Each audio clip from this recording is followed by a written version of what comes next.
विद्यार्थीगण, हम लोग भारतीय दर्शन की विशेषताओं का अध्ययन कर रहे हैं। हमने देखा कि भारतीय दर्शन मूलतः अध्यात्मवादी दर्शन है, जिसमें सत्यम शिवम सुंदरम की आराधना की गई है, जिसमें सर्वे भवन्तु सुखिनः सर्वे सन्तु निरामया सर्वे भद्राणि पश्यन्तु मा कश्चित् दुःख भाग् भवेत् की कामना की गई है, जिसमें आत्मनो मोक्षार्थ जगत हिताय च की उदात्त भावना की गई है। आइए दूसरी विशेषताओं की तरफ रुख करते हैं। भारतीय दर्शन में इस संसार को रंगमंच कहा गया है। ऐसी मान्यता है भारतीय दर्शन की कि यह संसार एक रंगमंच के समान है, जिसमें हम अपनी भूमिका अदा करने के लिए आए हैं। नेपथ्य से आए हैं और नेपथ्य में विलीन हो जाना है। जन्म से पूर्व और मृत्यु के बाद की घटनाओं की किसी को कोई जानकारी नहीं है। हम कहाँ से आए हैं और कहाँ चले जाएंगे, इसके विषय में कुछ जानकारी नहीं है। केवल यह जानकारी है कि हमारा जीवन कुछ पल के लिए, हमारा जीवन कुछ क्षण के लिए ही प्राप्त हुआ है। इसके बाद हमारा जीवन अनंत काल में समाहित हो जाता है। काल के कुछ अंशों में हम जीवित रहते हैं और जीवन की तमाम इच्छाओं और कामनाओं को पूर्ण करने का प्रयास करते हैं, लेकिन ये इच्छाएं कभी पूर्ण नहीं होती हैं। तृष्णा न जीर्णा वयमेव जीर्णा कालो न यातो वयमेव यातः का अमर उद्घोष इस बात का प्रमाणित करता है कि हमारी इच्छाएं कभी शांत नहीं होने वाली हैं। जिस प्रकार आग में घी डालने से आग कभी शांत नहीं होती है, उसी तरह विषयों का निरंतर उपभोग करने से विषयाकांक्षा कभी समाप्त नहीं होती है। कबीरदास जी इसी तथ्य को लक्ष्य करके कहते हैं, यह संसार है ऐसा जैसे सेमर फूल, दिन दस के व्यवहार में झूठे रंग न भूल। यह संसार में हम आए हैं। बचपन में हमारा जीवन खेल कूद में बीतता है। युवावस्था में, किशोरावस्था में हम अपनी कोमल भावनाओं, कोमल कल्पनाओं के सहारे जीवन व्यतीत करते हैं। प्रौढ़ावस्था में कुछ पाने और कुछ खोने में लीन रहते हैं। वृद्धावस्था में अपने जीवन की समीक्षा करते हैं और अपने जीवन की पूर्णाहुति कर देते हैं। इस तरह से जीवन कुछ क्षणों का एक प्रवाह मात्र सिद्ध होता है। इस रंगमंच पर आकर के हमारा यह परम कर्तव्य है कि हम अपने परम प्राप्तव्य मोक्ष की प्राप्ति करें, धर्म का आचरण करते हुए अर्थ का अर्जन और उपभोग करें, अपनी कामनाओं की तृप्ति करें और आत्मकल्याण, आत्मज्ञान के माध्यम से मोक्ष की सिद्धि प्राप्त करें। इस तरह से संसार में अपने परम लक्ष्य की प्राप्ति कर करके जीवन को निवृत्त न करें, बल्कि अहर्निश जगत कल्याण के लिए भी प्रयत्नशील रहें। आत्मनो मोक्षार्थ जगत हिताय च की भावना भारतीय संस्कृति का प्राण है। केवल अपनी मुक्ति से ही बात नहीं बनेगी। जब तक संसार में एक भी जीव बंधन में ग्रस्त है, अज्ञान से ग्रस्त है, तब तक हम मुक्त नहीं हो सकते हैं। समग्र मुक्ति की यह संकल्पना इस बात को प्रमाणित करती है कि हमें केवल अपनी मुक्ति के लिए नहीं, बल्कि सबकी मुक्ति के लिए प्रयत्नशील रहना है। क्योंकि जब तक हम स्वयं मुक्त नहीं होंगे, दूसरों को मुक्त करने में सक्षम नहीं होंगे, सफल नहीं होंगे। इसलिए ये ठीक है कि पहले हम अपनी मुक्ति के लिए प्रयत्न करें, अपने मुक्ति का साधन बनाएं, और फिर जब हम मुक्त हो जाएं, जब आप्तकाम हो जाएं, जब हम विदेह की स्थिति में आ जाएं, तब हमें जगत कल्याण के लिए अहर्निश प्रयत्नशील हो जाना चाहिए।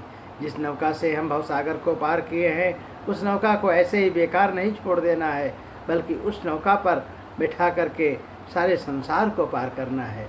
यह जगत कल्याण की भावना भारतीय दर्शन की प्रमुख विशेषता रही है। विद्यार्थीगण, तीसरी विशेषता रही है कर्म का नियम। कर्म का नियम यह बताता है कि किए हुए कर्म का फल कभी नष्ट नहीं होता है और बिना हुए किए हुए कर्म का फल कभी प्राप्त नहीं होता है। शुभ और अशुभ कर्म अनुहारी, ईश दय फल हृदय विचारी। जैसा हमारा कर्म होता है, परमात्मा उसी हिसाब से हमें फल प्रदान करते हैं। यह कर्म नियम भारतीय दर्शन की एक प्रमुख विशेषता है। हमें कर्म नियम का पालन इसलिए भी करना चाहिए कि हम अपने जीवन को सद्मार्ग पर ले जा सकें, हम अपने जीवन को सद्बुद्धि पर ले जा सकें, हम अपने जीवन को आत्म कल्याण पर ले जा सकें। इसलिए कुछ पल के लिए ही सही हमें इस बात पर अवश्य विचार करना चाहिए कि हम किस तरह से कर्म नियम की कसौटी पर अपने जीवन को कसें कि न्यायाधीश के सामने खड़े होने पर हमें पुण्य की ही प्राप्ति हो, हमारे पुण्य की गणना हो, हमारे अंदर जीवन में किंचित मात्र भी पाप का लेश भी न हो। जहाँ पाप का लेश नहीं होगा वहाँ जीवन में कोई क्लेश नहीं होगा। इसलिए पाप का अंत करके जीवन को पुण्यात्मा से युक्त करके, पुण्यवान बना करके, पुण्य की प्राप्ति करके जीवन को धन्य बनाना चाहिए।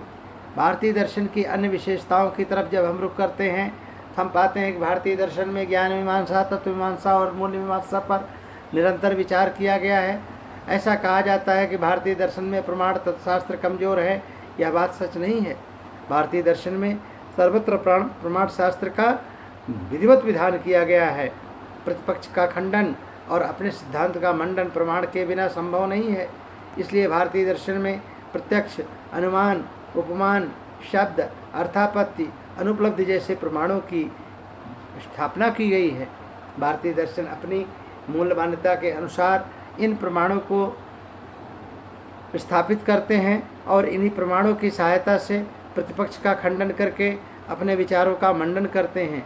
खंडन और मंडन की इसी प्रक्रिया से भारतीय दर्शन का निरंतर विकास होता आया है। लेकिन यहाँ प्रतिपक्षी के भाव का खंडन करते हुए प्रतिपक्ष के प्रति किसी प्रकार का विद्वेष नहीं होता है, किसी प्रकार की असहिष्णुता नहीं होती है। मुंडे मुंडे मतिर्भिन्ना, हर व्यक्ति का अलग अलग व्यक्तित्व होता है, हर व्यक्ति का अलग अलग विचार होता है।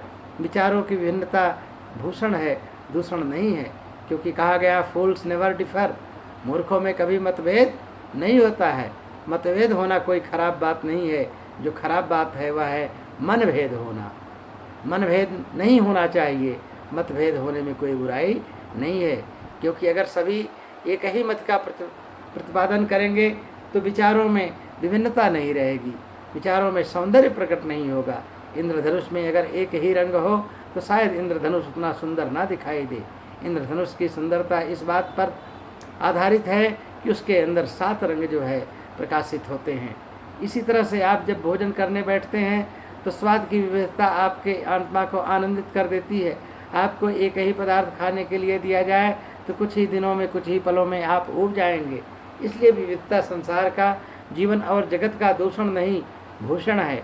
आवश्यकता इस बात की है कि इस विविधता को हम सृजन में कैसे उपयोग करें, इस विविधता से हम कैसे विकास के मार्ग पर आगे बढ़ें, इस विविधता के माध्यम से हम कैसे विविधता में विद्यमान मूलभूत एकता का कैसे अनुभव कर सकें। इसलिए विविधता का होना अवश्यंभावी है और आवश्यक भी है। इस तरह से भारतीय दर्शन अनेकता में एकता की स्थापना करता है। सर्वखल्विदं ब्रह्म का उद्घोष इसी भावना का चरमोत्कर्ष है, पूर्ण परिणति है। इस तरह से विद्यार्थीगण आप देखते हैं कि भारतीय दर्शन शुरू से आखिरी तक अध्यात्मवादी दर्शन रहा है।